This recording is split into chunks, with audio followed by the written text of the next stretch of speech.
Araki's introduction of stands in JoJo was an absolute game changer. What's brilliant about them isn't the concept itself, but the execution. Araki completely avoids having to deal with power scaling by making stand battles reliant on the skill of the user, and because of this it allowed him much more room for creativity. With part 5 currently airing, I decided to make an anime only list where I list my favorite stands from part 3 and part 4. I'll eventually update this list with part 5 stands once it finishes airing, or if I ever read the manga. This guy's a heathen, he hasn't even read the manga! You know, I've never not claimed to be a heathen, but I will get to the manga eventually, I promise.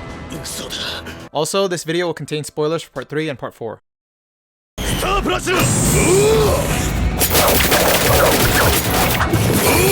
This stand has it all, from an awesome design to a cool name to OP powers and even a time-stopping ability that it gains at the end of part 3. It pretty much reflects the very nature of its user, Jotaro Kujo, who is supposed to be the embodiment of a cool and powerful hero. However, aside from its iconic battle cry and flurry of punches, it's not a very unique stand. But it earns a spot on this list because having it be the most powerful stand from the get-go allowed Araki to get creative and set a precedent for stand battles being more than just about sheer power. Throughout the majority of part 3, having the most powerful stand didn't do much for Jotaro if he couldn't outsmart his opponent. There are many instances, in fact, where a weaker stand proved just as troublesome an opponent because it either had a longer range or a specific ability that gave it an advantage. But regardless of its simplicity, Star Platinum is still a pretty badass stand.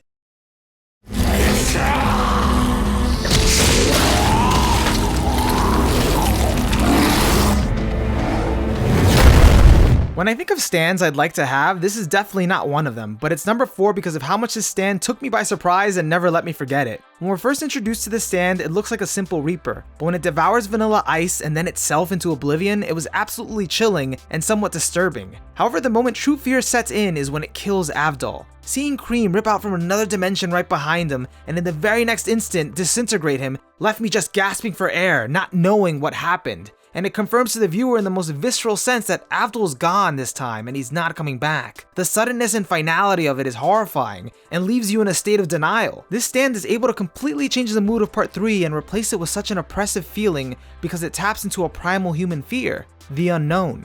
Being able to create a stand that evokes fear with just its presence is no simple task, and this is why I consider it one of Araki's most well-executed stands.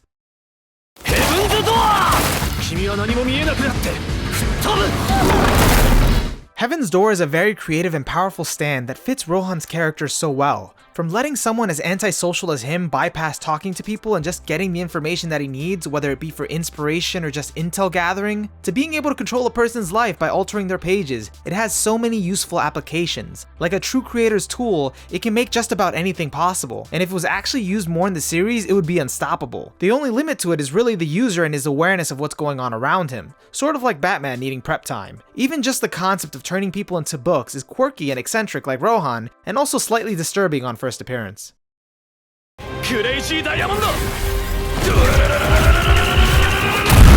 Although its design didn't initially appeal to me, what I love about this stand is how personal it feels to Josuke and how it was able to tell me more about him than his hair or his rough attitude. Its destructive powers showed his willingness to go to extremes, while its restorative powers revealed the gentleness within him.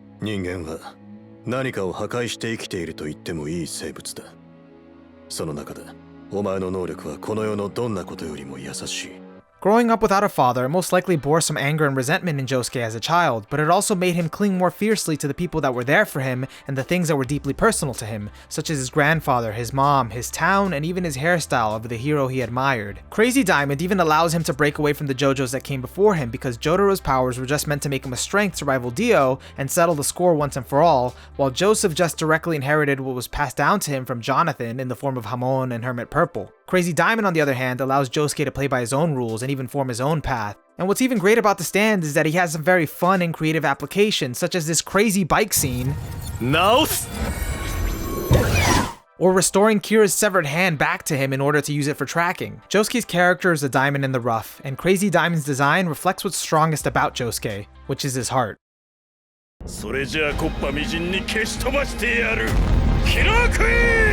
Crazy Diamond would have been at the top of this list if part 4 hadn't introduced me to Killer Queen. The ominous introduction to the stand was similar to Cream's in the sense that it completely shifted the tone of the show from a slice of life into a thriller. However, unlike Cream, what was unnerving about Killer Queen was its user, Kira Yoshikage.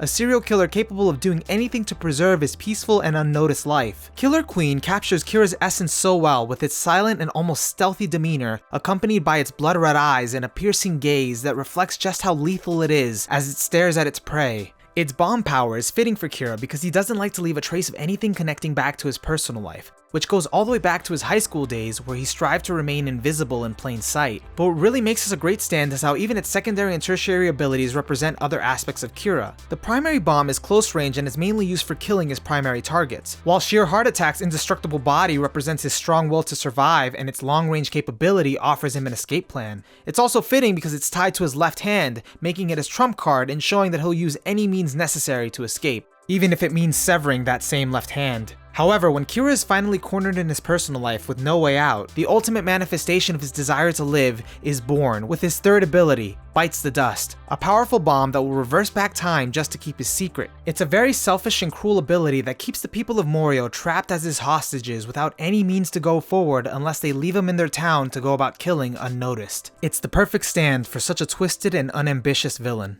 And as for the part 5 stands,